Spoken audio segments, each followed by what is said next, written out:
Bonjour, bonjour les amis, j'espère que vous allez très bien. Moi, je me porte très bien. Je suis bien arrivé en Indonésie. Donc, la capitale de l'Indonésie, vous connaissez, c'est Jakarta. Mais actuellement, je ne suis pas à Jakarta. D'ailleurs, Jakarta qui va, dans les mois à venir, va être déplacée. Donc, la capitale même de l'Indonésie va être déplacée en 2024 pour l'amener à Bornéo. Alors, la raison, elle est simple parce que Jakarta, c'est la capitale la plus dense, hein, donc la capitale la plus dense c'est l'une des capitales les plus denses qui a actuellement plus de 150 millions d'habitants à Jakarta. Et non seulement pour cette raison de décongestionner Jakarta, mais en même temps également comme c'est une ville côtière et que l'érosion côtière à Jakarta est très élevée, 6 cm d'avancée de mer par année, donc ça c'est beaucoup. Alors c'est dans de plusieurs explications. Si chaque année la mer avance de 6 cm, il va se retrouver d'ici 2050 avec un quart de la ville de Jakarta qui va être qui va être réduit à l'eau. Donc, on va déplacer la capitale Jakarta à Bornéo, à presque 1000 km de Jakarta. Ça va être dans la forêt. Voilà ce que vous devez comprendre déjà sur la ville d'Indonésie. Mais moi, je ne suis pas à Jakarta. Je suis plutôt actuellement à Bali. Donc, à Bali, c'est la zone assez touristique. Donc, je vais vous présenter un peu ma chambre d'hôtel. Je suis bien arrivé à Bali également, une ville assez historique. Donc, je vais vous en parler également de ça. Par exemple, l'aéroport déjà, l'aéroport Ngurah Rai qui est l'un des grands héros de cette ville, d'ailleurs Bali. Donc, moi, je suis là dans mon hôtel, dans ma chambre d'hôtel. Je vais vous montrer rapidement. Donc, ça, c'est mon lit. Ça commence là, c'est juste mon lit. Après, bon, chandelier, tout ça, bref, vous voyez les commodités. Donc, rapidement... vous pouvez le voir, hein, donc la télé, bon, bref, ces choses-là. Je vais faire une petite vidéo après pour vous expliquer un peu ça. Mais alors, ce qui m'a un peu surpris ici, c'est cet élément-là, une piscine privée. Alors, je suis bien arrivé, donc on est arrivé vers 20 h à Bali, à l'aéroport de Ngurah Rai. Ngurah Rai qui est un aéroport qui vient d'être rénové d'ailleurs. Donc, je m'assois comme ça. Donc, si je me mets face au miroir, comme ça, vous allez voir. Voilà, ça c'est moi. Je me mets face au miroir. Donc, vous pouvez voir déjà. Là, c'est une terrasse. Donc, ici, je vais vous donner un peu les détails. Ça, c'est la terrasse. Je suis assis là. Donc, ça, c'est le séchoir. Après, la piscine privée, elle est là. Donc, ici, là où je suis, c'est à l'hôtel Sofitel. Donc, hôtel Sofitel de Bali. Voilà, donc, toutes les chambres ont des piscines privées, surtout le standing que nous on a pris. Moi, le standing dans lequel je loge, c'est un standing où on a ici, sur ce niveau là, nous avons tous des piscines privées, mis à part ceux qui sont en haut, qui ont uniquement des terrasses. Voilà, bref, je vais revenir ici pour vous expliquer un peu en fait ce qui m'a un peu surpris ici. Alors, ici à Bali, là je suis à Bali, hein, donc ici à Bali c'est une ville, on appelle ça les Balinais. Donc les habitants de Bali, on les appelle les Balinais. Et je vous parlais tout à l'heure de l'aéroport de Ngurah Rai. C'est une ville qui, moi je le disais tout à l'heure à quelqu'un, l'Indonésie ressemble à beaucoup de choses au Burkina Faso. D'un point de vue mentalité, la mentalité des Indonésiens se rapproche beaucoup plus du Burkina Faso. Alors, pourquoi je dis ça? Parce que l'Indonésie a connu également des guerres, des révolutions. En fait, et surtout sur ce point-là, les Indonésiens ont l'ADN de la révolution. Ngurah Rai, ils sont beaucoup. Alors, je vais vous montrer quelques billets. J'ai quelques billets, mais je vais vous montrer. Sur le billet, par exemple, sur les billets, quand vous voyez les billets déjà, des symboles, la plupart des symboles en Indonésie portent le nom des héros nationaux. Par exemple, quand vous prenez l'aéroport de Ngurah Rai, c'est le père de l'indépendance. Ici, le gars, il est mort à 29 ans au front avec presque 2000 hommes. Ngurah Rai.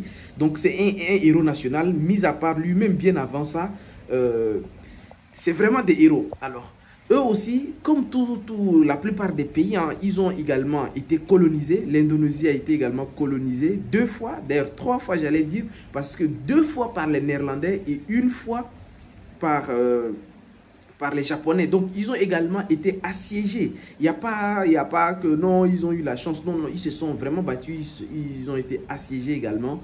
Donc, c'est jusqu'en 1946 qu'ils ont eu leur indépendance. Hein. Donc, les Indonésiens, ce n'est qu'en 1946 qu'ils ont été indépendants. Pour vous dire que ce n'est pas quelque chose qui date de très, très loin.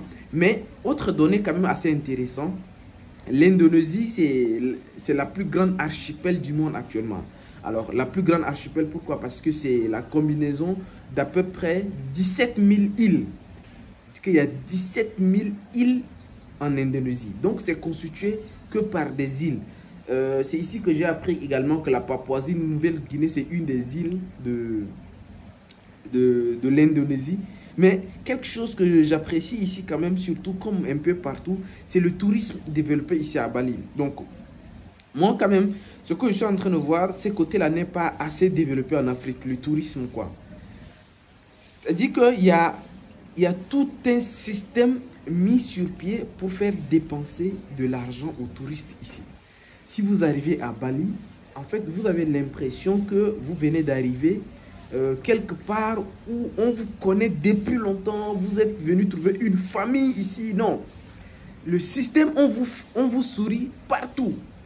L'accueil, les chauffeurs sont très polis, la police également très courtoise, la réception, voilà, vous avez l'impression d'être des rois ici en fait. Et ça, c'est le management. Le management, c'est ce qui manque beaucoup à l'Afrique en fait. C'est-à-dire que ceux qui dirigent, ceux qui sont à la tête, comment les gens organisent les choses en fait. Bien que ce pays a un passé assez sanglant, un passé tacheté de sang, parce qu'une des choses que vous devez savoir également sur l'Indonésie et surtout ici à Bali, c'est qu'il y avait eu des milliers de morts. On nous parle de plus de 10 000 morts pour libérer cette île-là. C'est-à-dire qu'il y avait une succession de guerres, de suicides, des gars qui sont prêts à mourir. Par exemple, lorsque Ngurah était décédé, il était décédé, mais il y avait encore 1000 quelques personnes qui étaient restées, plus de 1500 personnes. Mais ils n'ont pas accepté que Ngurah meure à seul. Tous les 1500 personnes se sont suicidées. Ils ont même supplié à les tuer parce qu'ils ne voulaient pas du tout qu'on les gouverne, parce que pour ne pas être dominés, ils voulaient l'indépendance. Pour eux, soit ils sont indépendants, l'indépendance entière, ou soit vous dirigez ou bien vous gouvernez leur cadavre en fait. C'est une mentalité assez puissante que j'ai découvert avec ces peuples-là, qui ne veulent pas du tout, mais ils ne veulent rien savoir sur qui vous étiez. Vous les avez colonisés, c'était bien, c'était passé, mais laissez-leur eux-mêmes. Ils ont une armée très très puissante également, à ce que je sache. Ils ont une armée, je ne pense pas qu'ils n'ont pas encore d'armes nucléaires, mais ils ont une armée assez indépendante. Ils ont également une monnaie, parce que c'est surtout les outils de domination. Si vous ne savez pas, si vous avez ces deux choses-là, il n'y a pas une armée étrangère ici, malgré qu'ils ont été colonisés par le Japon et les Pays-Bas, il n'y a pas une armée étrangère, parce qu'à chaque fois qu'il y a une armée étrangère, vous le savez très bien, c'est une armée de domination. Donc, il n'y a pas une armée étrangère ici. Deuxième, la monnaie, le roupia, ici, c'est une monnaie locale, donc qui appartient aux Indonésiens. Alors, le roupia ici, les billets, vous allez trouver facilement des billets qui vont jusqu'au billet de 100 000 roupias. Et 100 000 roupias, donc ça fait à peu près 4 000 francs CFA. Voilà, 4 000 francs CFA quand vous convertissez donc ça fait 0,1 roupia égale à 0,04 francs CFA. Donc, il y a des billets de 100 000 roupias. Ça fait jusqu'à 4 000 francs CFA. Chose dit que plus ou moins, vous avez l'impression, parce que hier, par exemple, j'ai dîné quelque part, j'ai mangé un plat du riz, poisson, non, c'était plutôt poulet avec des accompagnements comme ça, c'était un buffet. Le buffet faisait à peu près 217 roupias, 217 000 roupias, qui est à peu près 9 000 francs CFA. Donc, c'est plus ou moins la même chose, parce que quand on voit les buffets à Dakar, à Abidjan, les buffets tournent autour de 15 000, de 20 000, de 30 000 même parfois. Donc, on se dit que ok, si un buffet ici fait 9 000 francs CFA, c'est normal quoi. Mais les amis, voici un peu là où je suis, et je pense que le tourisme en Afrique devait également se développer. il y a d'autres chiffres quand même que je vais vous partager également. Par exemple, chaque jour, il y a 11 000 touristes qui arrivent à Bali. Je vous parle juste de Bali. Je ne vous parle pas de l'Indonésie, de Bali. 11 000 touristes arrivent chaque jour à Bali. Soit l'équivalent mensuel de 33 000 touristes qui arrivent ici par mois. Non, c'est 330 000.